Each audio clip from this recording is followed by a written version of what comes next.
might think watering lawns or taking showers uses the majority of our water, but the real culprit is agriculture. In the United States, residential and commercial uses account for just 20% of all water usage. So that's all the office buildings, homes, businesses, etc. While agriculture accounts for the other 80% of water. So while New Yorkers might be able to reduce their water usage by taking quicker showers or turning off faucets, our fellow urban farmers and gardeners will not be able to reduce their usage since the city depends on their outputs.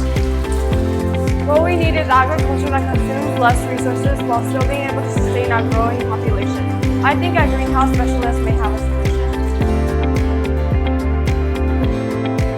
So Carter, as you know, there's been a drought here for the last few months. What can us hobby and commercial gardeners do to help mediate the crisis? Aeroponics are like a big game changer because they can use like less water and fertilizer because it's all recycled. It'll all go from like the top of the system to the bottom and then back to the top. And with aeroponics specifically, you have the plants getting like at the roots air and water at the same time, so they can just grow a lot faster than other methods.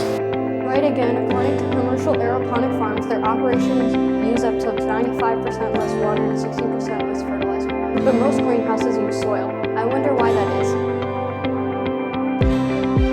Well, I can answer that for you. Aeroponics are really expensive. In fact, this system costs $1,123. So we decided to design a more accessible version for our fellow gardeners and farmers to use to alleviate the drought here in New York City. First, we gathered some 5-gallon buckets for the body and drilled some holes where the plants will come out of. Next, we took a visit to the wood shop to make the lips from which the plants will grow from, and glued them onto this 5-gallon bucket. From there, we installed the pumps and hose that will recycle the water. And after all that, you get something like this.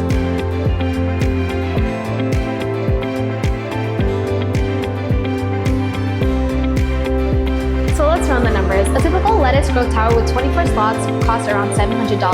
The DIY aeroponic tower with 30 slots comes in around $70, a tenth of the price.